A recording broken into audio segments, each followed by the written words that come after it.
প্রিয় দর্শক, আপনাদের সবাইকে আমন্ত্রণ জানাচ্ছি পাবলিক পার্লামেন্ট বিতর্ক প্রতিযোগিতার আজকের আয়োজনে। শাপলা চত্বরে হেফাজত ইসলামের সমাবেশে সংগঠিত হত্যাকাণ্ড নিয়ে আমাদের আজকের এই ছায়া সংসদ। এই ছায়া সংসদে সরকারি দল হিসেবে অংশগ্রহণ করছে তামিলুল মিল্লাত কামিল মাদ্রাসা এবং বিরোধী দল হিসেবে অংশগ্রহণ করছে তানজিমুল উম্মা আলিম মাদ্রাসা।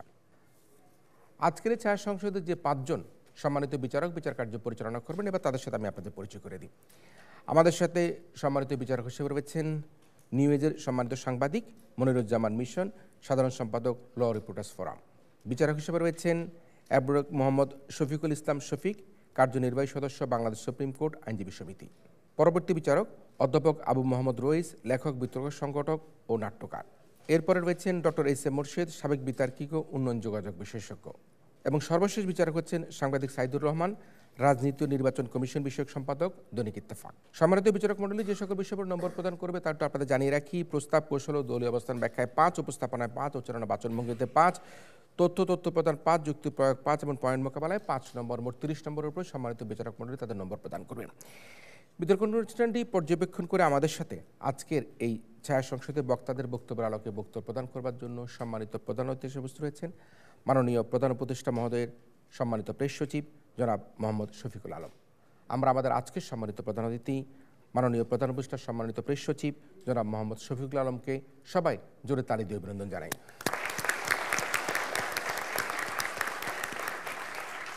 আমরা সম্মানিত প্রধান অতিথি জনাব মোহাম্মদ শফিকুল আলম স্যারের বক্তব্য শুনবো আমাদের আয়োজনের একেবারে শেষে।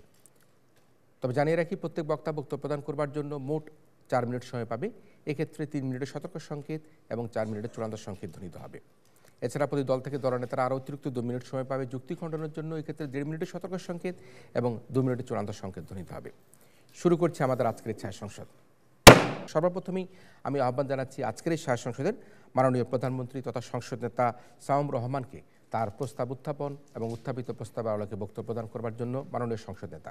মাননীয় স্পিকার, আজকের এই বিতর্ক শুরু করার আগে আমি মাগফিরাত কামনা করছি সেই সকল রুহের জন্য যারা ফ্যাসিস্ট খুনি ডাইনি হাসিনার হাত থেকে সোনার বাংলাকে আরেকটি স্বাধীনতা এনে দিয়েছে।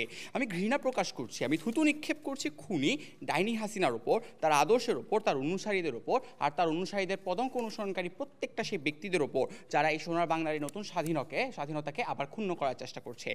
দ্বিতীয়ত মাননীয় স্পিকার, আমি দুঃখ প্রকাশ করছি আজকে আমাদের তথ্যকেন্দ্রে কিছু স্বল্পতার জন্য।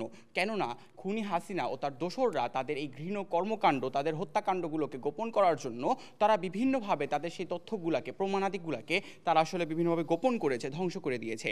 শুরুতে মাননীয় স্পিকার, আজকে আপনার অনুমতিক্রমে একটি বিষয় উত্থাপিত করছি। বিষয়টি হচ্ছে ক্ষমতা হারানোর ভয়ে আওয়ামী সরকার শাপলা চত্বর হত্যাকাণ্ড ঘটিয়েছিল। প্রথমত মাননীয় স্পিকার, আসুন আমরা শুরুতেই সেই সেই ঘটনাসমূহকে বুঝে নেই। হেফাজতে ইসলাম শাপলা চত্বর ঘেরাও করেছিল আপনার শাপলা চত্বর ঘেরাও করেছিল ব্লাসফেমি ল এনঅ্যাক্টমেন্টের দাবিতে। প্রথমত মাননীয় স্পিকার, যখন আপনার শাহবাগ প্রোটেস্ট চলছিল, আপনার শাহবাগে যখন মব জাস্টিস এগেইনস্ট, তখন হচ্ছে আপনার কথা বলছিল আপনার তৎকালীন সময় ওয়ার ক্রাইমের বিরুদ্ধে থাকা কাশেম আলীর জন্য। সেই মুহূর্তে আপনার তখন কিছু অ্যাথিস্ট ব্লগাররা আপনার হচ্ছে রাসূল সাল্লাল্লাহু আলাইহি ওয়াসাল্লামকে কটূক্তি করে কিছু ব্লগ করেছিল। এছাড়াও তারা আসলে বিভিন্ন ধরনের হচ্ছে ইসলামকে কটূক্তিমূলক বিভিন্ন কথাবার্তা বলেছিল, যার বিরুদ্ধে আপনার হেফাজতে ইসলাম সর্বপ্রথম 4 এপ্রিল 2013 সালে আপনার হচ্ছে তারা হচ্ছে সর্বপ্রথম একটা লং মার্চ ঢাকা দেয়, যেখানে তারা 13টা দফা নিয়ে কথাবার্তা বলে, যেখানে তারা 13টা দফা তুলে ধরে এবং বলে যে আমাদের 13টা দফাকে তুলে করতে হবে। পরবর্তীতে আপনার তৎকালীন সময়ের খুনি হাসিনা সরকার এই জিনিসটাকে মেনে নেয় যে ঠিক আছে, আমরা হচ্ছে এই জিনিসটাকে আমরা পালন করবো, এই জিনিসটাকে আমরা যোগ্যতা দিচ্ছি। তার পরবর্তীতে যখন আপনাদের অ্যাথিস্ট ব্লগারদের 4 জনকে গ্রেফতার করা হয়, সেই অ্যাথিস্ট ব্লগার 4 জনকে গ্রেফতারের ট্রায়ালের দাবিতে এবং ব্লাসফেমি ল আপনার পুনরায় হচ্ছে লেজিসলেট করার জন্য আপনার যখন হচ্ছে 5 এপ্রিল আপনার হেফাজতে ইসলাম যখন হচ্ছে সম্পূর্ণ আপনার একটা কর্মসূচি দেয়, যেখানে হচ্ছে তারা দেশে আসবে, আপনার ঢাকা শহরে আসবে এবং ঢাকা শহরে অবস্থান করবে। এই কর্মসূচির দাবিতে তারা সর্বপ্রথম ঢাকাকে সম্পূর্ণরূপে হচ্ছে তারা 4টা যে এন্ট্রান্স পয়েন্ট আছে, সেই 4টা এন্ট্রান্স পয়েন্টে সম্পূর্ণরূপে ঘেরাও করে ফেলে। পরবর্তীতে আপনার যখন ঢাকা মেট্রোপলিটন পুলিশ ডিএমপি যখন হচ্ছে তাদেরকে অনুমতি দেয় ঢাকা অবস্থানের জন্য, তখন যা হেফাজত ইসলাম তারা হচ্ছে হেফাজত ইসলামের যে জনশক্তিরা ছিল তারা হচ্ছে আপনার ঢাকার ভিতর অবস্থান ঢুকে এবং তারা বাইতুল মুকাররমের দিকে নামাজ আদায়ের জন্য যেতে থাকে। পরবর্তীতে আপনার সেখানে আপনার হচ্ছে তৎকালীন সময় খুনি হাসিনার অন্যতম দোসর ছাত্রলীগ কর্তৃক তারা আক্রমণের শিকার হয় এবং পরবর্তীতে তারা হচ্ছে গুলিস্তান থেকে শাপলা চত্বরের দিকে অবস্থান নেয়। পরবর্তীতে আপনার 5 এপ্রিল 2013 সালে যখন তারা হচ্ছে শাপলা চত্বরে ছিল এবং তাদের তৎকালীন সময়কার নেতা শাহ আহমেদ সাফি যখন হচ্ছে তাদের এই ঘৃণ্য নেককারজনক কথার বিরুদ্ধে যখন তারা কথা বলছিল, সেই সময় তৎকালীন সময় আওয়ামী লীগের যে নিয়াজউদ্দিন তিনি ঘোষণা দেন যে ঠিক আছে তোমরা হচ্ছে দ্রুত দেশটা ছেড়ে যাও। পরবর্তীতে বিএনপির তৎকালীন সময়ের প্রধান আপনার খালেদা জিয়া তিনি হচ্ছে দাবি করেন যে এই যে কাজটা হচ্ছে, অর্থাৎ যে আওয়ামী লীগ তাদেরকে বের হয়ে যেতে বলছে, এই জিনিসটা আসলে তাদের গণতান্ত্রিক অধিকারকে ক্ষুণ্ণ করে, যার মাধ্যমে আপনার বিএনপিকে তৎকালীন সময় আওয়ামী সরকার এই জিনিসটা ধরে নেয় যে বিএনপি আসলে তখন হচ্ছে হেফাজত ইসলামের সাথে একত্রীভূত হচ্ছে, যারই ভয়ের মাধ্যমে আপনার 6 এপ্রিল সব থেকে বাংলাদেশের ইতিহাসে অন্যতম একটা নেক্কারজনক ঘটনা আপনার শাপলা চত্বরে হত্যাকাণ্ড ঘটে। কেন আসলে খুনি হাসিনা তৎকালীন সময় সব থেকে বেশি হচ্ছে মানুষ মারাকে উপায় নিয়ে নিল, এটাই আসলে প্রমাণ করে যে আসলে ক্ষমতাকে হারানোর কি ভয় করছিল। এটার আরো যুক্তিযুক্তভাবে আরো সুন্দরভাবে উপস্থাপন করবে আমার দলীয় মন্ত্রী। ধন্যবাদ মাননীয় স্পিকার, ধন্যবাদ সবাইকে। আমরা এবার আহ্বান করছি আমাদের আজকের এই ছায়া সংসদের তানজিমুল উম্মাহ আলিয়া মাদ্রাসার দলনেতা মাননীয় বিরোধী দলনেতা লাবিব বিন মোশাররফকে এই প্রস্তাবের উপর তার আলোচনা করবার জন্য। গুলি চালায় পুলিশ, রঞ্জিত হয় শাপলা, সংসদে দাঁড়িয়ে খুনি হাসে, বলে ঘটনায় রয়েছে ঘাপলা। ধন্যবাদ মাননীয় স্পিকার আপনাকে আজকের এই বিতর্কে, আজকের এই সংসদে আমাকে কথা বলার সুযোগ করে দেওয়ার জন্য। মাননীয় স্পিকার, আমি ভেবেছিলাম আমাদের সরকার দলের প্রধানমন্ত্রী প্রমাণ দিয়ে যাবেন এবং কোনো তথ্য দিয়ে যাবেন যে সরকার কিংবা শেখ হাসিনা সরকার এই হত্যাকাণ্ডগুলো করেছিল ক্ষমতা হারানোর ভয়, কিন্তু তারা বারংবার বলার চেষ্টা করলো যে তারা বলেছে মানুষ হিসেবে দেখেনি। তাহলে মানুষ হিসেবে যাদেরকে দেখে না তারা ক্ষমতার ভয় কিভাবে তাদের হত্যাকাণ্ড চালায় তাদের উপরে? মাননীয় স্পিকার, আমরা কয়েকটা পয়েন্টের উপরে তাদের বিরুদ্ধে অবস্থান করছি, যার মধ্যে প্রথম 3টি পয়েন্ট হচ্ছে যে পয়েন্টগুলো প্রমাণ করবে যে ক্ষমতা হারানোর ভয় শেখ হাসিনা সরকার এই হত্যাকাণ্ড চালায়নি।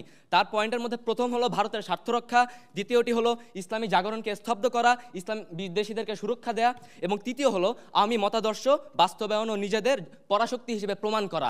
মাননীয় স্পিকার, আমরা যদি দেখি তিনি পুরো বক্তব্যতে শাপলা চত্বরের পটভূমিটা বলে গেলেন। আসলে তিনি কোনো প্রমাণ দিতে পারেন নাই যে প্রমাণের ফলে আমরা বিশ্বাস করতে পারবো ক্ষমতা হারানোর পরে এই হত্যাকাণ্ড হয়েছে। মাননীয় স্পিকার, আমরা যদি দেখি আন্দোলনের পটভূমি কেন ছিল, হেফাজতে ইসলাম কি কোনো রাজনৈতিক উদ্দেশ্য কিংবা কোনো রাজনৈতিক লাভ করার জন্য মাঠে নেমেছিল? বরং তারা তখনই মাঠে নামে যখন তাদের ইমানের উপর, যখন তাদের ধর্মীয় বিশ্বাসের উপর আঘাত করা হয়। মাননীয় স্পিকার, তারা 13টি দফা নিয়ে নামে। 13টি দফার প্রত্যেকটা দফা সরকারের কাছে আছে, সরকারের কাছে আবেদন ছিল। তাহলে যেই দফা সরকারের কাছে করা হয় সেই দফা কিভাবে সরকার বিরোধী দফা হয়ে থাকে? মাননীয় স্পিকার,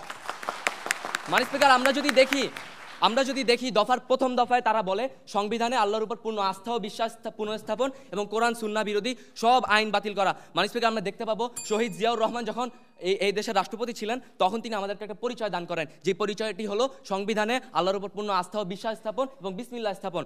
আওয়ামী লীগ সরকার পরিকল্পিতভাবে ইসলাম বিদ্বেষ মনোভাব থেকে এই দফা কিংবা এই জিনিসটা সরানোর মাধ্যমে আমাদেরকে একটা হুমকি দেয় যে আগামীতে আরও কঠিন দিন তোমাদের জন্য আসছে। মাননীয় স্পিকার, দ্বিতীয় দফা যদি আপনি দেখেন, দ্বিতীয় দফায় তারা বলে আওয়ামী মতাদর্শ, দ্বিতীয় দফায় তারা বলছে যে ইসলাম বিদ্বেষীকারীদের যে মৃত্যুদণ্ডের বিধান রেখে জাতীয় সংসদে আইন পাশের কথা। যে আন্দোলন জাতীয় সংসদে আইন পাশের আবেদন করে সেই আন্দোলন কিভাবে ক্ষমতা হারানোর আন্দোলন হয়ে থাকে? মাননীয় স্পিকার, আমরা যদি দেখি আজ থেকে 12 বছর পূর্বে আজকের দিনে 28শে ফেব্রুয়ারি শহীদ দেলোয়ার হোসেন সাঈদী রহিমাহুল্লাহকে নিয়ে রায় প্রদানের পরে সারা দেশে 2 শতাধিক মানুষকে হত্যা করা হয়। এটা কোন ক্ষমতা হারানোর ভয় করেছিল? মাননীয় স্পিকার, এটা শুধুমাত্র করেছিল তাদের পলিটিক্যাল কালচার, তাদের রাজনৈতিক মতাদর্শ এমন, যারা অন্য মত থেকে অন্য পথে কাজ করে তাদেরকে তারা অত্যাচার করতে চায়, নৃশংসভাবে হত্যা গুম সহ বিভিন্ন কাজ করে থাকে। মাননীয় স্পিকার, আমরা যদি দেখি 2006 সালে বিএনপির শেষ দিন ক্ষমতায়, তখন তারা 28শে অক্টোবর পল্টনে জামাত ইসলামের সেই সভায় আক্রমণ চালায় এবং হত্যাকাণ্ড চালায়। আমাকে একটু বুঝায় বলবেন যাদের কাছে ক্ষমতাই নাই তারা কোন ক্ষমতা হারানোর ভয় এই হত্যাকাণ্ড চালিয়েছিল? মাননীয় স্পিকার, আমরা চিত্র দেখাতে পারবো যে এগুলো সরাসরি সারা দুনিয়ার মানুষ দেখেছে যে কিভাবে হত্যাকাণ্ড চালানো হয়েছে। মাননীয় স্পিকার, আমি এই বলে শেষ করতে চাই যে আজকে সরকার পক্ষ থেকে যে প্রস্তাবটি দেয়া হলো এটা এই সংসদে গৃহীত হওয়ার কোনো অধিকার রাখে না। ধন্যবাদ মাননীয় স্পিকার আপনাকে। বিপ্লব চিরজীবী হোক।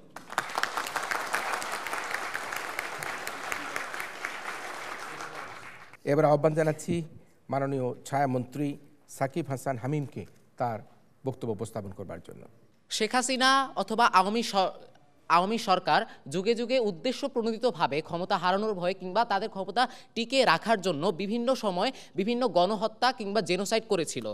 এখন মাননীয় স্পিকার, আর একবার লক্ষ্য করুন, আজ থেকে এক যুগ আগে যখন 28শে ফেব্রুয়ারি 2013 সালে আল্লামা দেলোয়ার হোসেন সাঈদীকে মিথ্যা মামলার রায়ে ফাঁসি দেওয়া হয়েছিল, সেই ফাঁসির বিচারে যখন আসলে জনগণ প্রতিবাদ করেছিল, সেই প্রতিবাদে শেখ হাসিনা তাদেরকে গণহত্যা করেছিল।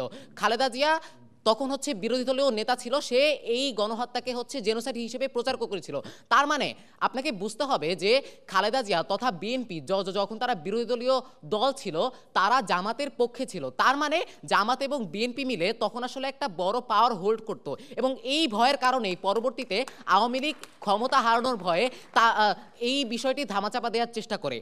দ্বিতীয়ত, যুগে যুগে হচ্ছে আওয়ামী সরকার অনেকবার চেষ্টা করে তাদেরকে হচ্ছে যারা আসলে তাদের বিপক্ষে ভয়েস রেজ করে বা হচ্ছে তাদের বিপক্ষে কথা বলে, সেই মানুষগুলোকে মেরে ফেলার, সেই মানুষগুলোকে তারা হচ্ছে গণহত্যার মাধ্যমে আটকে দিতে চায়। আরও একটা জিনিস লক্ষ্য করুন, হত্যাকাণ্ড করা হয়েছিল আপনার ক্ষমতা হারানোর ভয়ে, কিন্তু পরবর্তীতে আপনার হত্যাকাণ্ড নিয়ে যেই সব জিনিসগুলো প্রচার করা হয়, ওই জিনিসগুলো প্রচার করা হয়েছে এই হত্যাকাণ্ডকে বৈধতা দেবার জন্য। আমরা যদি উদাহরণ হিসেবে লক্ষ্য করি, 2024 সালে যখন আবু সাইদকে হত্যা করা হয়েছিল, তখন আসলে সে ক্ষমতা হারানোর ভয়ে হত্যা করেছিল, কারণ এই কোটা আন্দোলনের মাধ্যমে পরবর্তীতে একটি জনমত তৈরি হয়ে তাকে আসলে ক্ষমতা থেকে সরিয়ে দিয়েছিল। কিন্তু শেখ হাসিনা পরবর্তীতে আসলে কি প্রচার করেছিল?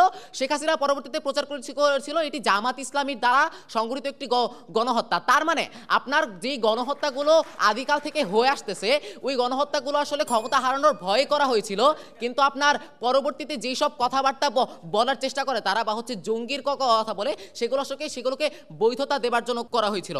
এখন আপনার একটা জিনিস বোঝা খুব বেশি গুরুত্বপূর্ণ, কেন আসলে হেফাজতে ইসলাম ওই সময়টাতে রাজনৈতিক পটভূমিতে খুব বেশি গুরুত্বপূর্ণ একটি জায়গা দখল করেছিল। আপনাকে একটা জিনিস বুঝতে হবে যে যখন হেফাজতে ইসলামী আসলে আন্দোলনরত ছিল, তখন তারা ঢাকার 6টি প্রবেশ মুখ দখল করেছিল। তাদের পক্ষে ছিল জামাত, বিএনপি কিংবা আপনার বড় বড় রাজনৈতিক দলগুলো। আওয়ামী লীগ তখন আসলে এই শঙ্কাটাই করেছিল, যদি তারা এই 3-4টা বড় বড় রাজনৈতিক দল যদি একত্রিত হয়ে যায়, তাহলে এটা আমার জন্য ভবিষ্যতে বিপদ। আপনি একটা জিনিস লক্ষ্য করুন, হেফাজতে ইসলামী কিন্তু ডিএমপির অনুমতি নিয়ে আন্দোলনটা করেছিল, কিন্তু তারপরও কেন তারা আসলে সময় চেয়ে নিচ্ছি একটু, কিন্তু তারপরও কেন আসলে তারা গণহত্যা করেছিল? কারণ তার মধ্যে এই ভয়টা ছিল বা হচ্ছে এই শঙ্কাটা ছিল যে পরবর্তীতে এই বিএনপির মাধ্যমে প্রমাণটা কি আসলে আপনার খালেদা জিয়া সরাসরি বলে দিয়েছে যে হেফাজতে ইসলামীর এই আন্দোলন করাটা একটা গণতান্ত্রিক অধিকার। আপনার বিএনপি ছিল, জামাত ছিল এবং হেফাজতে ইসলামীর আপনার হাজার হাজার তরুণ ছিল যারা আসলে জান দিতেও পরোয়া করে না। তার মানে এত জনমত ছিল বা হচ্ছে আইডিওলজি ছিল, এদের কারণে শেখ হাসিনার মনে একটি শঙ্কা বা ভীতি তো তৈরি হয়েছিল যে এরা আমাকে ভবিষ্যতে ক্ষমতা থেকে নামিয়ে দিতে পারে, যেমনটি হয়েছে আপনার 24-এর বিপ্লবে। 24-এ কোটা আন্দোলনের শুরুতে শুরু হয়েছিল, কিন্তু পরবর্তীতে সেটি গণ আন্দোলনের রূপ নিয়ে আপনার ক্ষমতা থেকে সরিয়ে ফেলে শেখ হাসিনাকে। তার মানে হাসিনা হেফাজতে ইসলামকে ভয় পাওয়ার কারণে বা হচ্ছে ওই ভীতির জায়গা থেকে সে গণহত্যাগুলো করে। সুতরাং আজকের সংসদে দাবি জানাচ্ছি বিষয়টি গৃহীত হবার মতো। ধন্যবাদ। এরপর আহ্বান জানাচ্ছি আজকের এই ছায়া সংসদের মাননীয় বিরোধী দলীয় উপনেতা মোহাম্মদ রাফিম তাহসিনকে তার বক্তব্য প্রদান করবার জন্য। আজ খুব দুঃখের সাথে বলতে হয় মাননীয় স্পিকার, যে দেশে শেখ মুজিবকে নিয়ে বিরূপ মন্তব্য করলে জেল জুলুম থেকে শুরু করে হত্যা পর্যন্ত করা হয়েছে মাননীয় স্পিকার, সেই দেশে যখন আমাদের হৃদয়ের স্পন্দন আমাদের প্রিয় নবী হজরত মুহাম্মদ সাল্লাল্লাহু আলাইহি ওয়াসাল্লামকে নিয়ে কটূক্তি করা হয়, তাদেরকে তো শাস্তির আওতায় আনা হয় না, বরং যখন তৌহিদি জনতার বিরোধিতা করে মাননীয় স্পিকার, তাদেরকে গুম করা হয়, তাদেরকে আটক করা হয় মাননীয় স্পিকার, তাদেরকে হত্যা পর্যন্ত করা হয়। এবং মাননীয় স্পিকার এরপরে সেই স্বৈরাচারী খুনি হাসিনা মাননীয় স্পিকার সংসদে দাঁড়িয়ে হাসতে হাসতে বলে তারা নাকি রাস্তায় রং মেখে শুয়েছিল। এটা দ্বারা কি বোঝা যায় মাননীয় স্পিকার তারা ক্ষমতা হারানোর ভয়ে এই হত্যাকাণ্ড করেছে? না, বরং মাননীয় স্পিকার এটা দ্বারা বোঝা যায় যে তারা এই হত্যাকাণ্ডটি চালিয়েছে ইসলাম বিদ্বেষী অবস্থানের কারণে। ধন্যবাদ মাননীয় স্পিকার আজকের এই ছায়া সংসদে আমাকে বক্তব্য প্রদানের সুযোগ করে দেওয়ার জন্য। আজকের এই সংসদে সরকার দল কর্তৃক প্রস্তাবিত বিষয়টি হচ্ছে ক্ষমতা হারানোর ভয়ে আওয়ামী সরকার শাপলা চত্বর হত্যাকাণ্ড ঘটিয়েছে। আমি এবং আমাদের দল এর ঘোর বিরুদ্ধে অবস্থান করছি। আমরা আজকে মূলত 3টি পয়েন্ট ব্যাখ্যা করে দিয়ে যাব। প্রথম, ভারতের স্বার্থ রক্ষা; দ্বিতীয়, ইসলামী জাগরণকে স্তব্ধ করা ও ইসলাম বিদ্বেষীদেরকে রক্ষা করা; তৃতীয়, আওয়ামী সরকারের মতাদর্শ বাস্তবায়ন ও নিজেদেরকে পরাশক্তি প্রমাণকরণ। ইতিমধ্যে আমাদের দলের প্রথম বক্তা ভারতের স্বার্থ রক্ষা সম্পর্কে বিস্তারিত বলে গেছে। আমি এখন ইসলামী জাগরণকে স্তব্ধ করা ও ইসলাম বিদ্বেষীদেরকে রক্ষা করা সম্পর্কে ব্যাখ্যা করব। মাননীয় স্পিকার, আমরা প্রায় সকলেই জানি যে আওয়ামী সরকারের আগা থেকে গোড়া পর্যন্ত প্রায় সকলেই ছিলেন ইসলাম বিদ্বেষী। মাননীয় স্পিকার,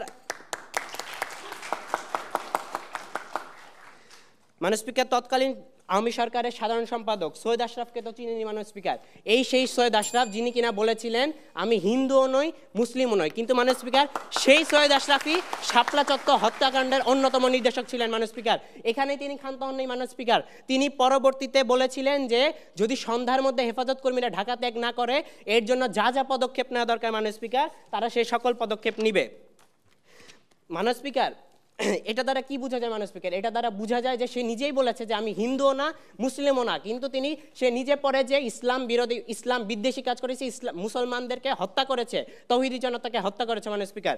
মাননীয় স্পিকার, এবার যদি আমরা তাদের নেত্রী তাদের স্বৈরাচারী হাসিনার দিকে লক্ষ্য করি মাননীয় স্পিকার, স্বৈরাচারী হাসিনা সংবাদ সম্মেলনে এসে বলেছিলেন যে নারীদেরকে পর্দার মাধ্যমে ঘরে আবদ্ধ করে রাখা যাবে না, এবং মাননীয় স্পিকার তিনি পর্দাশীল নারীদেরকে জীবন্ত টেন্টের সঙ্গে পর্যন্ত তুলনা করেছেন মাননীয় স্পিকার। মাননীয় স্পিকার, এখানে কি বোঝা যায়? তিনি সরাসরি ইসলামের একটি হুকুমকে অমান্য করছেন এবং এর মাধ্যমে তার ইসলাম বিদ্বেষিতা বহিঃপ্রকাশ ঘটেছে মাননীয় স্পিকার। মাননীয় স্পিকার, যে দলের সভাপতি এবং সাধারণ সম্পাদকেরই এই অবস্থা মাননীয় স্পিকার, সেই দলের বাকি নেতৃকর্মের কি অবস্থা এটা আপনারা সকলে কল্পনা করতে পারেন। তা মাননীয় স্পিকার, আমি বলে যাচ্ছি তৎকালীন আওয়ামী সরকারের আইসিটি প্রতিমন্ত্রী মুরাদ মাননীয় স্পিকার তিনি সংবাদ সম্মেলনে বলেছিলেন যে আমরা রাষ্ট্রধর্ম ইসলাম চাই না এবং সংবিধানে বিসমিল্লাহ চাই না। মাননীয় স্পিকার, এখানে তিনি সুস্পষ্টভাবে ইসলামের বিরোধিতা করেছেন এবং মাননীয় স্পিকার এখানে তিনি সুস্পষ্টভাবে ইসলামের বিরোধিতা করেছেন এবং এর মাধ্যমেও তারও ইসলাম বিদ্বেষিতা বহিঃপ্রকাশ ঘটেছে। সর্বশেষে আমি এটাই দৃঢ়ভাবে বলতে চাই যে মাননীয় স্পিকার, যে আজকের এই সংসদে সরকার দল কর্তৃক প্রস্তাবনাটি কোনোভাবেই গৃহীত হওয়ার সুযোগ রাখে না। ধন্যবাদ মাননীয় স্পিকার, ধন্যবাদ সকলকে। ইনকিলাব জিন্দাবাদ। এরপর যে আহ্বান জানাচ্ছি আজকের ছায়া সংসদের মাননীয় সরকার দলীয় সদস্য উজায়ের আল হাসানকে তার বক্তব্য প্রদান করবার জন্য। প্রথমে আমি বলতে চাই যে তারা বলছে যে ইসলাম বিদ্বেষী থেকে মনোভাব থেকে আসলে আওয়ামী লীগ এই কাজ গণহত্যাটা করেছে, কিন্তু মাননীয় স্পিকার দেখুন, ইসলাম বিদ্বেষী মনোভাব থেকে আসলে 50-60 জন অথবা 1000-2000 জন মানুষকে হত্যা করা যায়, কিন্তু এরকম একটা বড় লেভেলের ম্যাসাকার, এরকম একটা বড় লেভেলের গণহত্যা কিন্তু ইসলাম বিদ্বেষী থেকে করা যায় না। মাননীয় স্পিকার, একজন মানুষের যেই পার্সোনাল যেই মনোভাবটা যে ক্যারেক্টারিস্টিকটা ওইখানে কিন্তু যখন সে ভয় পায় তখন কিন্তু সে দিশেহার হয়ে পড়ে। ঠিক এই কাজটাই কিন্তু শেখ হাসিনা করেছে। শেখ হাসিনা তখন ভয় পেয়েছিল যে এই হেফাজতে ইসলামের মতো যেই দলগুলো আছে এগুলো আসলে জামাতে ইসলাম এবং ইসলামের যেই অন্য দলগুলো আছে এগুলো মিলে একটা বড় দল হিসেবে আওয়ামী লীগকে টক্কর দেওয়ার মতো ক্ষমতা রাখতো। এই কারণেই ভয় পেয়েছিল শেখ হাসিনা এবং এই ভয়ের কারণেই সে গণহত্যার মতো কাজগুলো করেছে মাননীয় স্পিকার। তারপর দেখুন, তারা বলছে ক্ষমতা গ্রহণের মতো কোনো দল ওই সময় ছিল না, কিন্তু মাননীয় স্পিকার আমরা দেখতে পাচ্ছি 2024 সালেও কিন্তু আপনার কোনো ক্ষমতা গ্রহণের দল ছিল না। তখনও কিন্তু একটা বিরাট বিপ্লব হয়েছে এবং ক্ষমতাটা কিন্তু আওয়ামী লীগ নেমে গিয়েছে মাননীয় স্পিকার। তারপর আমি বলতে যাচ্ছি, দেখুন আজকে আপনি যদি শাপলা চত্বরের সেই ঘটনার দিকে লক্ষ্য করেন তাহলে দেখতে পাবেন সেই সময় যে তাদেরকে ডিএমপি কমিশনার কিন্তু পারমিশন দিয়েছিল। কেন পারমিশন দিয়েছিল? আপনাকে আজকে বুঝতে হবে, যদি তাদের ইসলাম বিদ্বেষী মনোভাবে থাকতো তখন কিন্তু তাদেরকে সেখানে গুলি করা হতো এবং সেখানে একটা মেরে ফেলা হতো, কিন্তু এটা করা হয়নি। এখানে সুপরিকল্পিতভাবে তাদের সকলকে একত্রিত করা হয়েছে, তাদের সকলকে শাপলা চত্বরে নেওয়া হয়েছে, নেওয়ার পরে সেখানে ইলেকট্রিসিটি অফ করে দেওয়া হয়েছে, সেখানে তাদের সকলকে আটক করা হয়েছে এবং তাদের উপর ট্যাঙ্ক, তারপর র্যাব, তারপর আরও অন্য যৌথ বাহিনী মিলে অ্যাটাক করা হয়েছে, যার মাধ্যমে কিনা তাদের নিঃশেষ করে দেওয়ার মতো যে পরিকল্পনা আছে সেটা নেওয়া হয়েছে, যাতে কিনা তার পথের যে বাধা, যে হিফাজত ইসলামের মতো যে বাধাটা আছে সেটা কিন্তু তাদের পথে সরে যায়, যাতে সেই ক্ষমতা টিকে থাকতে পারে। এই যে ক্ষমতা টিকে থাকার যে এটাই তার মধ্যে মূল ইনসেন্টিভ ছিল। তার এই গণহত্যা আসলে মূল ইনসেন্টিভটা ছিল কি? আসলে তার এই গণহত্যার মূল ইনসেন্টিভ ছিল যে সে তার ক্ষমতাকে টিকিয়ে রাখবে এবং সে ক্ষমতার মাধ্যমে মানে এই ক্ষমতার মাধ্যমে তার জোর খাটাবে। তারপর দেখুন স্যার, আজকে তারা বলতেছে ইন্ডিয়ার যে মনোভাবটা, এখন আপনি বুঝুন আজকে ভারতের যে মনোভাবটা আসলে কেন তারা প্রতিষ্ঠা করতে চাচ্ছে, কারণ কি? কারণ শেখ হাসিনার একটা ইন্টারন্যাশনাল সাপোর্ট দরকার। এখন ইন্টারন্যাশনাল সাপোর্টের জন্য কি আসলে বেশি উপযোগী? আপনি সেখানে মানে আমেরিকার সাথে করতে পারে না, কারণ তাই আমেরিকার সাথে একটা ক্ল্যাশ আছে, কিন্তু আপনার ইন্ডিয়ার সাথে তার যেই মানে বন্ধুত্বটা এটা খুবই জোরালো ছিল, যার কারণে কিনা সে ইন্টারন্যাশনাল সাপোর্ট হিসেবে ভারতকে বেছে নিয়েছে এবং এই কারণেই কি ভারতকে বেছে নিয়েছে, কারণ তার ক্ষমতা টিকিয়ে রাখবে। তাহলে আপনার বুঝতে হবে আজকে ক্ষমতা টিকিয়ে রাখার জন্যই শেখ হাসিনা ইন্ডিয়ার মতো দেশকে তার বন্ধু বানিয়েছে, অর্থাৎ কি তার ইন্টারন্যাশনাল সাপোর্ট দরকার ছিল সেটা সে ইন্ডিয়ার মাধ্যমে করেছে। তারপর দেখুন স্যার, ইসলাম মানে উগ্রবাদ, ইসলাম মানে জঙ্গিবাদ, এটা কি শেখ হাসিনা প্রচার করতে চেয়েছে। ওকে, মানলাম এটা শেখ হাসিনা প্রচার করছে, কিন্তু আপনি দেখেন আজকে যদি সে এইটার মধ্যেই মানে থাকতো, যদি তার ইসলামফোবিকদের প্রতি আক্রোশ থাকতো, মানে ইসলামফোবিকের যদি সে হতো এবং তার আক্রোশ যদি ইসলামের প্রতি থাকতো, তাহলে কিন্তু সে এগুলোকে মিডিয়াতে প্রচার করতো এবং মিডিয়াতে প্রচার করার মাধ্যমে দেখাতো যে আসলে ইসলাম যারা করে তাদের এই পরিণতি হবে, কিন্তু সে এটা করেনি। কেন করেনি? কারণ সে চাইছে এত বড় একটা ঘটনাকে ধামাচাপা দিতে। এমনও খবর আছে যেখানে কিনা মানে বলা হচ্ছে যে মাতোয়ালির ওই ময়লা স্তূপগুলোতে মানুষের দেহাবশেষগুলো মেশিনের মাধ্যমে গলিয়ে এগুলোকে ওখানে নিঃশেষ করে ফেলা হয়েছে। তাহলে আমরা এদের আজকে আসলে কি বুঝতে পারি? আমরা বুঝতে পারি যে আসলে শেখ হাসিনার কখনো ইসলামোফোবিক মনোমাইন্ড ছিল, কিন্তু ওই ইসলামোফোবিক মনোমাইন্ডের উপরে ইসলামোফোবিক মনোমাইন্ডটা আসছিলই তার ক্ষমতা হারানোর ভয়ে, এবং ইসলামিস্টদের যেই শক্তি, এই শক্তিকে ভয় পেয়ে সে আসলে এই গণহত্যাটা চালিয়েছে। তাই মাননীয় স্পিকার, আজকে আমি আপনাকে বলছেন সময় চেয়েছি, তাই আমি আজকে আপনাকে বলতে চাচ্ছি যে এই গণহত্যাটা এটা মূলত আসলে ইসলামোফোবিকের কারণে নয়, বরং তার ক্ষমতা হারানোর বয়স এটার কারণে হয়েছে। ধন্যবাদ মাননীয় স্পিকার, ধন্যবাদ সকলকে। এ পর্যায়ে বক্তব্য প্রদান করতে আহ্বান জানাচ্ছি মাননীয় বিরোধী দলীয় সংসদ সদস্য লুৎফুর রহমানকে। 2-4 জন ব্যক্তি একত্রিত হয়ে চা কফি পান করলে, যারা ভিন্ন মতাদর্শের, অথবা তারা একসাথে বৈঠক করলে যে সরকার বারবার প্রচারণা চালাতো, সরকার উৎখাতের আন্দোলন করছে, তাদের সুরে সুর মিলিয়ে আজকে আমাদের সরকারি দল বলে গেলেন ক্ষমতা হারানোর ভয়ে শাপলা চত্বরে হত্যাকাণ্ড ঘটিয়েছিল আওয়ামী সরকার। তীব্র নিন্দা প্রতিবাদ জানাচ্ছি এবং বিরুদ্ধে অবস্থান করছি মাননীয় স্পিকার। ধন্যবাদ আমাকে আজকের এই সংসদে কথা বলে দেওয়ার জন্য। আজকে আমরা তাদেরই প্রস্তাবনার বিপক্ষে অবস্থান করছি মূলত 3টি কারণে। তার প্রথম কারণ হচ্ছে ভারতের স্বার্থ রক্ষা, 2 নম্বর কারণ হচ্ছে ইসলামী জাগরণকে স্তব্ধ করা এবং ইসলাম বিদ্বেষীদেরকে রক্ষা করা, এবং 3 নম্বর কারণ আওয়ামী মতাদর্শ বাস্তবায়ন এবং নিজেদেরকে পরাশক্তি প্রমাণকরণ। প্রথম 2টি কারণ সম্পর্কে আমাদের প্রথম 2জন বক্তা বলে গেছেন। আমি মূলত কথা বলব 3 নম্বর কারণটি সম্পর্কে, সেটি হচ্ছে আওয়ামী মতাদর্শ বাস্তবায়ন এবং নিজেদেরকে পরাশক্তি প্রমাণকরণ। মাননীয় স্পিকার, আমরা যদি লক্ষ্য করি এই ফ্যাসিবাদী শেখ হাসিনার সময় কি কি ঘটনা ঘটেছে, আমাদের প্রধানমন্ত্রী তিনি প্রথমেই বলে গেছেন যে তিনি ক্ষমা চেয়েছেন কারণ তাদের কাছে পর্যাপ্ত তথ্য উপাত্ত নেই, যেটি ফ্যাসিবাদের দোসররা প্রচার মিডিয়া থেকে সরিয়ে দিয়েছে। যারা এই সরকারের বিরুদ্ধে কথা বলার চেষ্টা করেছেন অন্যান্য সাংবাদিকদের মধ্যে, তাদের কাউকে জেলে নেওয়া হয়েছে, কাউকে অত্যাচার করা হয়েছে এবং কেউ প্রাণের ভয়ে চলে যেতে বাধ্য হয়েছেন। যেমন আমরা পিনাকি ভট্টাচার্যের কথা বলতে পারি, আমরা সাংবাদিক ইলিয়াসের কথা বলতে পারি, এবং সবচেয়ে বেশি বলতে পারি সাংবাদিক মাহমুদুর রহমানের কথা, যাকে আদালত প্রাঙ্গণে বারবার এভাবে রক্তাক্ত করা হয়েছে মাননীয় স্পিকার। শুধু তাই নয়, নিউজ এবং প্রিন্ট মিডিয়ায় নয়, এন্টারটেইনমেন্ট মিডিয়ার দিকে যদি আসি, বিনোদন মিডিয়ার দিকে যদি আসি, মাননীয় স্পিকার, আপনার এই শোতে, এই ডিবেট ফর ডেমোক্রেসিতে 2টি বিতর্ক সরকারের মতের বিপক্ষে চলে যাওয়ার কারণে মাননীয় স্পিকার স্বয়ং আপনাকে আদালতের দ্বারস্থ হয়ে ক্ষমা চাইতে হয়েছিল। তাহলে আমরা বুঝতেই পারি যে সরকারের নিউজ এবং প্রিন্ট মিডিয়া এবং সব ধরনের মিডিয়ার উপর এতটুকু আধিপত্য ছিল। সাধারণ মিডিয়ার উপর যদি এত আধিপত্য থাকে, তাহলে সেই সরকার কিভাবে ক্ষমতা হারানোর ভয় করতে পারে? নিউজ এবং প্রিন্ট মিডিয়া তার পকেটে। দ্বিতীয় যে পয়েন্টটি ছিল সেটি হচ্ছে নিজেদেরকে পরাশক্তি প্রমাণকরণ। আজকে আমরা দেখতে পাই রাশিয়া ইউক্রেন যুদ্ধ চলছে, বছরের পর বছর ধরে আমেরিকা যুদ্ধ চালাচ্ছে ফিলিস্তিনে। আমেরিকার কি কোনো ভয় আছে ফিলিস্তিনে যে তারা ক্ষমতা হারাবে, ফিলিস্তিনে তাদের ক্ষমতা দখল করে, হোয়াইট হাউস দখল করে ক্ষমতা থেকে নামাবে? ঠিক একইভাবে তারা পরাশক্তি প্রমাণ করার জন্য এই আওয়ামী সরকারই তারা হত্যাকাণ্ড ঘটিয়েছিল, যাতে তারা বুঝাতে পারে আমরা পরাশক্তি, আমাদেরকে হারানোর মতো কেউ নেই। মাননীয় স্পিকার, আমরা আরেকটি কথা বলতে পারি, সেটি হচ্ছে ভারতের স্বার্থ রক্ষা। আমাদের আরেকটি পয়েন্ট, ভারতের স্বার্থ রক্ষার জন্য আওয়ামী লীগ কি করেনি? তারা বর্ডার হত্যাকাণ্ড ঘটিয়েছে, বছরের পর বছর ধরে সেখানে মানুষ মারা যাচ্ছে, নারী শিশু সেখানে নিহত হচ্ছে। যে সরকার কামানের মুখে, গোলা বারুদের মুখে যে দেশের সাধারণ শিশুকে ঠেলে দিতে পারে, সেই সরকারের জন্য এই হাজার হাজার হেফাজতে মানুষের জীবন কোনো বিষয় না। যারা ক্ষমতা টিকে রাখার জন্য, যারা ভারতের সাথে সম্পর্ক রক্ষার জন্য এত মানুষকে হত্যা করতে পারে, সেই সব সরকারের জন্য এই শাপলা চত্বরের হত্যাকাণ্ড ঘটানো ক্ষমতা হারানোর বিষয় কোনো মতেই হতে পারে না। মাননীয় স্পিকার, আমরা এই বিষয়ে একটি প্রতিবেদন দেখাতে পারি যেখানে শেখ হাসিনা সরাসরি বলেছিলেন ভারতকে যা দিয়েছি ভারত তা সারা জীবন মনে রাখবে। মাননীয় স্পিকার, এমনকি শুধুমাত্র এই ঘটনা যে বর্ডারই হচ্ছে তা না, আমাদের তিস্তা নদীতে হচ্ছে, এমনকি দেশ স্বাধীনের পরবর্তীতে শেখ মুজিবুর রহমান ইন্দিরা গান্ধীর সাথে দেশবিরোধী চুক্তি করার জন্য আওয়ামী লীগের নেতা তাজউদ্দিন আহমেদ বেহুশ হয়ে পড়েছিলেন, অর্থাৎ তাদের নেতা বেহুশ হয়ে পড়েছিলেন। আপনারা চিন্তা করতে পারেন যে কতটুকু ভারতের স্বার্থ রক্ষার জন্য তারা কাজ করতে পারে। অতএব আজকের সংসদে তারা আমাদের যুক্তির বানে সব দিক দিয়ে পরাস্ত, একটা পয়েন্টও দাঁড়াতে পারেননি, সাব পয়েন্টও দাঁড়াতে পারেননি, লেয়ারও দাঁড়াতে পারেননি, এবং তাদের প্রত্যেকটি যুক্তিকে আমরা খণ্ডন করেছি, তাদের যে ইতিহাসগুলো ছিল সেগুলোকে আমরা খণ্ডন করেছি। অতএব আজকের সংসদে তাদের প্রস্তাবটি কোনোভাবেই গৃহীত হওয়ার সুযোগ রাখে না। ধন্যবাদ মাননীয় স্পিকার। ইনকিলাব জিন্দাবাদ, উগ্রবাদী নিপাত যাক।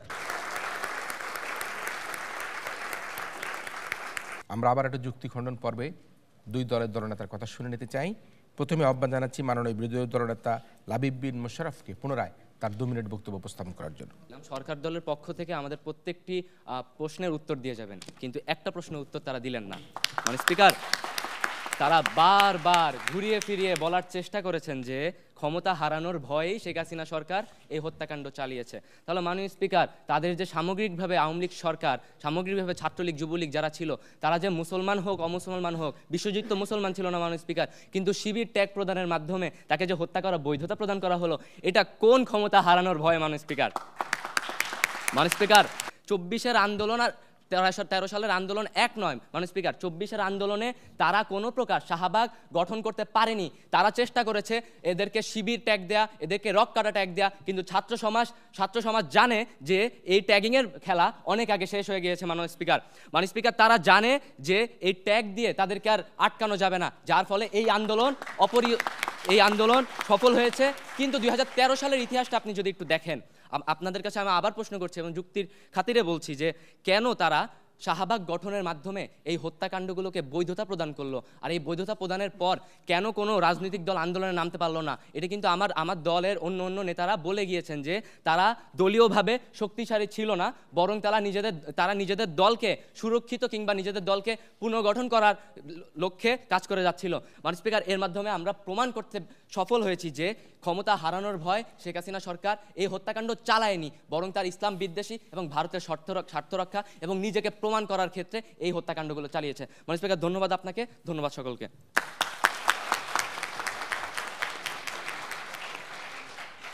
সবশেষে আমরা বক্তব্য শুনবো আমাদের আজকের এই হেফাজত হত্যাকাণ্ড নিয়ে এই ছায়া সংস্থার মাননীয় সংসদ নেতা মাননীয় প্রধানমন্ত্রী সাইমুর রহমানের কাছ থেকে তার শেষ বক্তব্য। হাসি পেলেও সত্য হাসতে পারবো না, কেননা আজকে তাদের মূল বক্তব্যই ছিল যে ইসলাম বিদেশের জন্যই আসলে তারা এই কাজটা করেছে। সর্বপ্রথম প্রশ্ন, একটা মানুষের চুলকানি থাকতে পারে অসুস্থতার জন্য, একটা মানুষের শুধু চুলকানি থাকতে পারে না জন্মগতভাবে। আপনার হাসিনা যদি আসলে ইসলাম বিদেশ ছিল, তার ইসলাম বিদেশের জায়গাটা আসলে কেন ছিল, সে কেন আসলে ইসলামকেই এত বেশি ভয় পেত, যেখানে আপনার দেশে হিন্দুত্ব ছিল, আপনার পাশে ভারত ছিল, আপনার পাশে পাকিস্তান ছিল, আপনি এত কিছু রেখেও কেন সে শুধুমাত্র ইসলামকেই ভয় পেতেন? কারণ আপনি ভয় পেতেন এই জন্য, খুনি হাসিনা ভয় পেত যে আজকে যদি আমাকে সরাতে পারে কেউ, তাহলে ইসলামী দলগুলাই পারবে, ইসলামী আদর্শে বিশ্বাসী মানুষগুলাই পারবে, যাদের নেতৃত্ব তৎকালীন সময় হেফাজত ইসলাম দিচ্ছিল 13 সালে। কেননা আপনার একটা ইসলামী ব্যক্তির মধ্যে যে পরিমাণ জিহাদি চেতনা থাকে, তার ভিতর যে পরিমাণ অদমনীয় চেতনা থাকে, এই অদমনীয় চেতনাগুলোকে হাসিনা সরকার ভয় পেত। খুনি হাসিনা এই সরকার আদর্শগুলোকে ভয় পেত দেখেই সেই ইসলামী জনতার চেতনা বিশিষ্ট মানুষগুলোকে মারার জন্য সম্মিলিতভাবে তাদেরকে শাপলা চত্বর একত্রিত করে রাত্রেবেলা গোপনভাবে পাখি মারার মতো মেরেছে এবং পরবর্তীতে জাস্টিফিকেশন দিচ্ছে এইভাবে যে তারা তো জঙ্গি ছিল। মাননীয় স্পিকার, প্রশ্ন হচ্ছে, জঙ্গি হত্যা তো আপনি সবার সামনে করেছেন, আপনি তো মুজাহিদিনদেরকে সবার সামনে মেরেছেন, তাহলে আপনি আপনার হেফাজতে ইসলামীদের কেন আপনি রাত্রেবেলা মারলেন? কেন তাদের সেই হত্যাকাণ্ড পরবর্তীতে তাদের কোনো মিডিয়া, কোনো নিউজ মিডিয়াতে সেই ব্যাপারে কোনো আর্টিকেল ছিল না? মাননীয় স্পিকার, কোনো উত্তর নেই তাদের কাছে। তারা বারবার বলার চেষ্টা করে আমার আওয়ামী লীগের আদর্শ প্রচারের জন্য, মাননীয় স্পিকার, আওয়ামী লীগ যাদেরকে পীর মানত, সেই তাদের পীরের আব্বাই তৎকালীন সময় জাসদে প্রায় 23,000 জনশক্তিকে হত্যা করে। যে এই মুহূর্তে হেফাজত ইসলাম পুরো ঢাকা শহরকে আপনার বক্স আউট করে ফেলে, পুরো ঢাকা শহরকে অবরোধ করে ফেলে, সেই মুহূর্তে খুনি হাসিনা ভয় পাওয়া শুরু করে আমার জামাত ইসলাম বা বিএনপি ঘুরে দাঁড়াবে, আমার বিরুদ্ধে কথা বলবে। এই জায়গা থেকেই সে আসলে তৎকালীন সময় গণহত্যাটা করে, যার ফলশ্রুতিতে 2014 সালের নির্বাচনে সে নিরঙ্কুশভাবে সে আরেকবার ক্ষমতা দখল করতে পারে, আবার সে আসতে পারে এই দেশের সেই স্বাধীনতা, যে স্বাধীনতা আপনার 71 সালে অর্জিত হয়েছে, সেটা ক্ষুণ্ণ করার জন্য। ধন্যবাদ মাননীয় স্পিকার, ধন্যবাদ সবাইকে। ধন্যবাদ। আজকের এই ছায়া সংসদের দেশের দুটি কৃতিমান মাদ্রাসার শিক্ষার্থীদেরকে, তামিনুল মিল্লাত কামিল মাদ্রাসা এবং তানজিমুল উম্মা আলী মাদ্রাসার শিক্ষার্থীদেরকে। দেশের এই সন্ধিক্ষণে আমরা এমন একটা গুরুত্বপূর্ণ বিষয় নিয়ে আলোচনা করছিলাম, সেটি হচ্ছে শাপলা চত্বরে 5ই মে 2013 সালের যে হেফাজতের সমাবেশে হত্যাকাণ্ড, সে হত্যাকাণ্ড নিয়ে কথা বলছিলাম।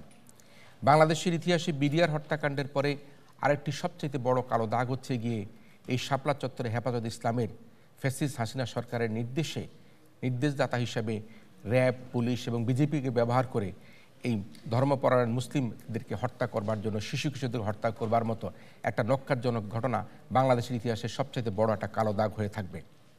মুসলিম বিশ্বে এই মুসলমান হত্যার ইতিহাস বাংলাদেশে যিনি সূচনা করেছেন, তিনি হচ্ছে পতিত আওয়ামী সরকারের প্রধান শেখ হাসিনা। আমরা মনে করি তার নির্দেশেই র্যাব, পুলিশ, বিজিবি শাপলা চত্বরে এতগুলি মানুষকে তারা হত্যাযজ্ঞ করেছে, তারা হত্যা করতে বাধ্য করেছে। আমরা কি দেখেছি সে সময়?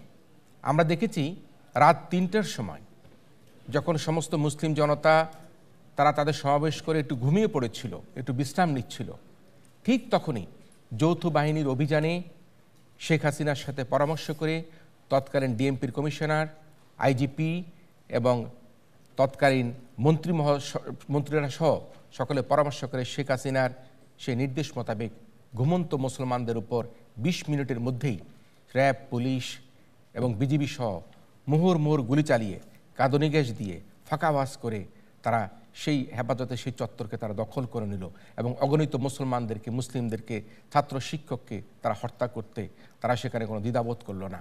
এই হত্যাযজ্ঞকে আমি মনে করি বাংলাদেশের ইতিহাসে একটি বড় ধরনের কালো অধ্যায়।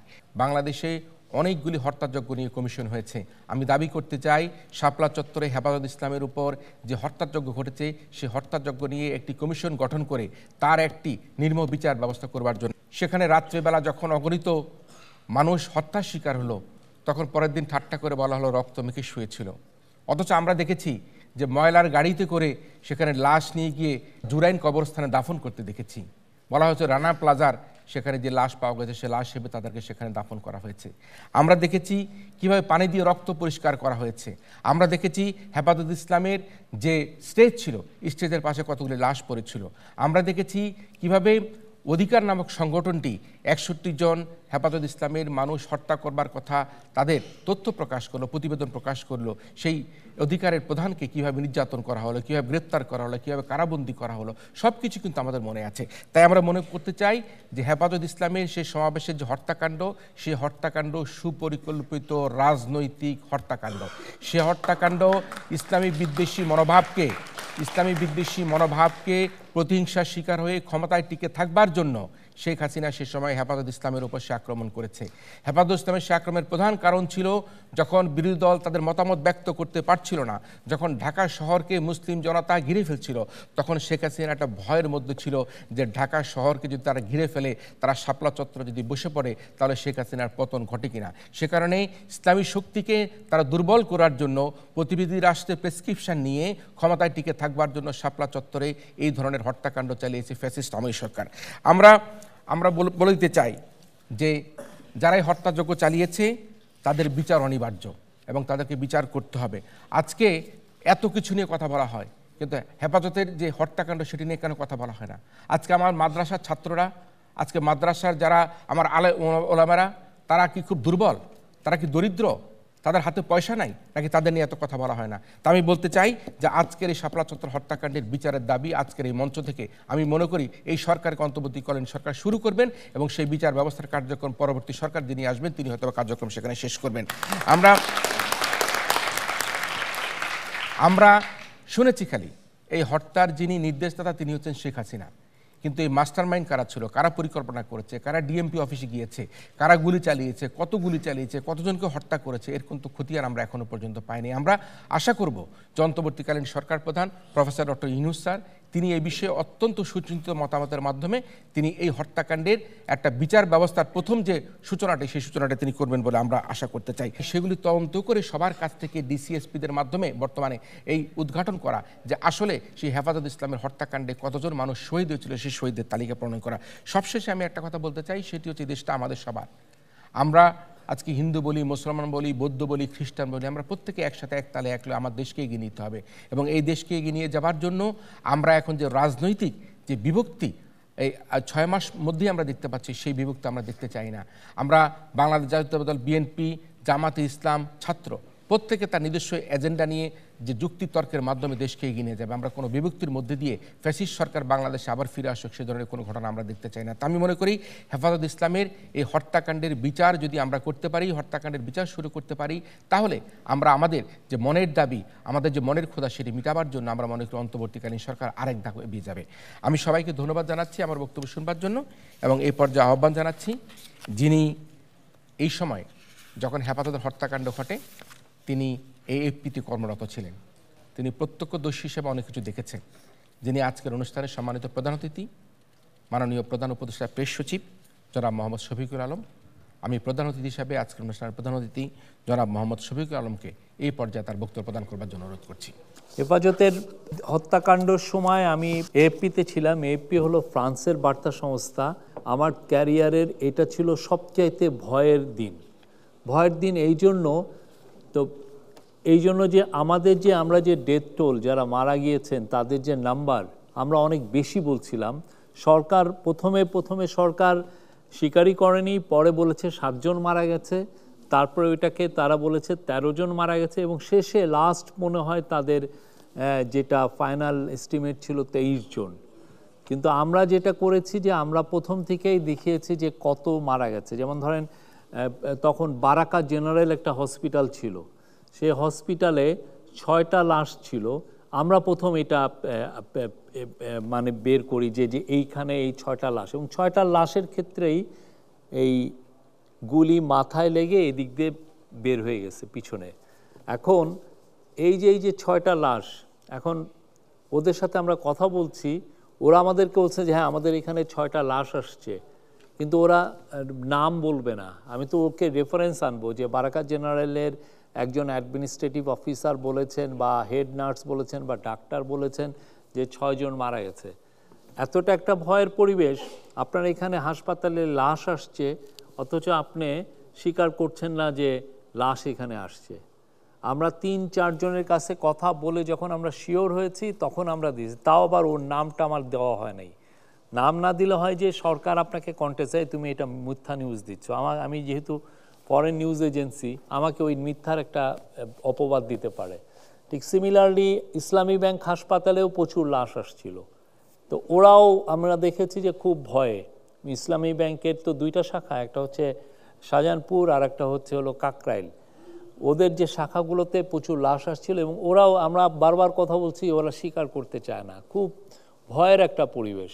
এবং পরের দিন সকালে যখন ওরা প্লা চত্বর থেকে জোর করে বের করে দেওয়া হলো, তখন যাওয়ার সময় সিদ্ধিরগঞ্জে খুব কিলিং হয়েছে, একটা বড় কিলিং। ওইখানেও একই অবস্থা। আমরা হাসপাতালে ফোন দিচ্ছি, আমরা যারা সাংবাদিক, আমরা হাসপাতালে ফোন দিচ্ছি, হাসপাতালের থেকে বলছে এবং একই কথা, আপনি আমার নাম দিতে পারবেন না। তাহলে কি সবাই আসলে ভয়ের মধ্যে? আপনি হাসপাতাল সাধারণত কারা, আপনি যদি সাংবাদিক হন, আপনি সবসময় তো আর স্পটে আপনি থাকতে পারবেন না। একটা মারা গেলে আপনি তখন কিভাবে জানবেন? আপনি হাসপাতালগুলোয় ফোন দিবেন। আমরা যেমন জুলাই আগস্টে যে ভয়াবহ হত্যাকাণ্ড হলো, এটা আমরা কিভাবে জেনেছি? আমরা প্রত্যেকটা হাসপাতাল ধরে আমরা ফোন দিয়ে জেনেছি। ঠিক তেমনি তখন যেটা সিদ্ধিরগঞ্জের আশেপাশে, ওইখানে সরকারি হাসপাতালে অনেক লাশ গিয়েছে, তারপরে বেসরকারি হাসপাতালে, কিন্তু কেউ বলছে না। 28শে ফেব্রুয়ারি, ঠিক 12 বছর আগে, এই যে মাওলানা সাইদির ভার্ডিকের সময় ভয়াবহ একটা হত্যাকাণ্ড হয়েছে। ওই হত্যাকাণ্ড কিন্তু হেফাজত, যেটা আমরা জানি, আমি নিজে, আমার মনে আছে, আমি তখন জার্নালিজম করছি, 130-32টা জনের আমি মৃত্যুর সংখ্যা গুনেছি সারা বাংলাদেশে। এটা যেহেতু সারা ঢাকায় তেমন একটা হয় নাই, সারা বাংলাদেশে হয়েছে, তো ফলে ঢাকার পত্রিকাগুলো এটার সেভাবে কাভারেজ দেয়নি। কিন্তু এটা একটা ভয়াবহ হত্যাকাণ্ড এবং এটা 28শে ফেব্রুয়ারি হয়েছে এবং 1 মার্চ, 2 দিন, এবং পরের দিনও, এটা 2 দিন ব্যাপী একটা ভয়াবহ হত্যা। এবং এখানে সাধারণত হয় কি, প্রোটেস্টের ক্ষেত্রে পুলিশ কি করেন, পুলিশ বা যাদেরকেই রাখা হয় প্যারামিলিটারি, তাদের কাজটা হচ্ছে যে আপনি নন লেথাল আপনি উইপেন ব্যবহার করবেন। আপনি কি করবেন যে অনেক ক্রাউড হয়েছে, আপনি লাঠি চার্জ করবেন, আপনি তাদেরকে বলবেন যে তোমরা আনরোলি হচ্ছ, তোমরা চলে যাও। তারা যদি সেটা না করে তখন আপনি লাঠি চার্জ করবেন, বা অনেক ক্ষেত্রে এই যে জল কামান ব্যবহার করা, বা কিছু ক্ষেত্রে আপনি রাবার বুলেট বা টিয়ার গ্যাস ব্যবহার করা। কিন্তু আমার যেটা খেয়াল আছে, আমি তখন ওই রিপোর্টটা করেছি যে ওই ক্ষেত্রে পুরো সারা বাংলাদেশ ব্যাপী ওরা প্রচুর রাইফেল ইউজ করেছে 28শে ফেব্রুয়ারি এবং 1 মার্চ।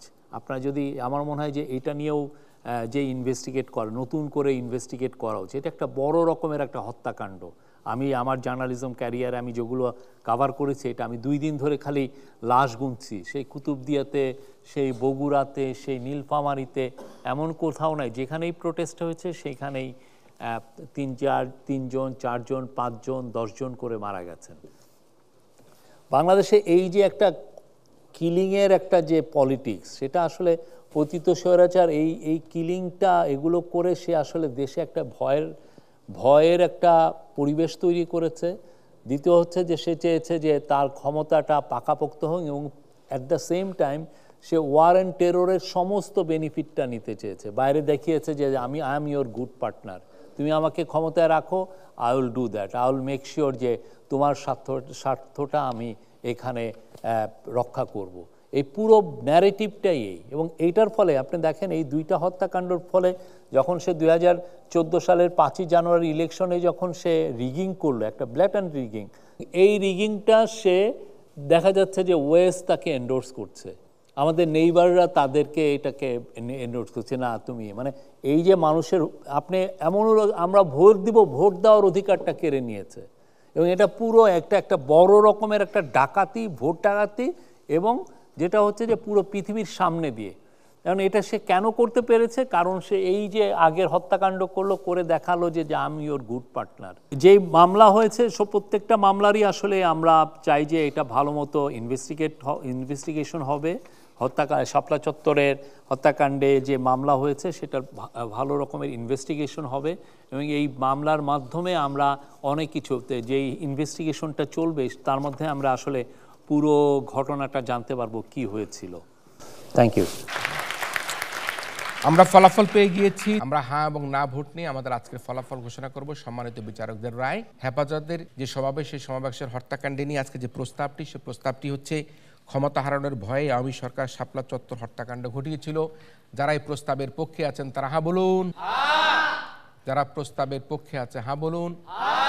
প্রস্তাবের পক্ষ দল হ্যাঁ বলুন। প্রস্তাবের বিপক্ষ দল না বলুন। আর যারা এই প্রস্তাবের বিপক্ষে আছে তারা না বলুন। যারা প্রস্তাবের বিপক্ষে আছে না বলুন। ক্ষমতা হারানোর ভয়ে আওয়ামী সরকার শাপলা চত্বরে হত্যাকাণ্ড ঘটিয়েছিল। সম্মানিত বিচারকদের রায়ে এই প্রস্তাবটি এই ছায়া সংসদে গৃহীত হয়নি।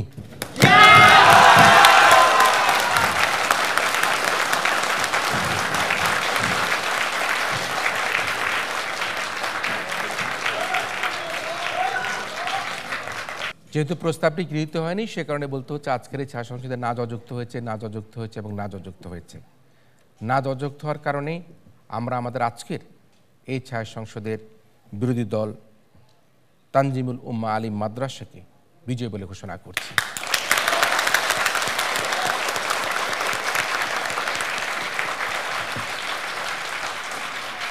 অভিনন্দন রইল তানজিমুল উম্মা আলিম মাদ্রাসার বিতার্কিকদেরকে।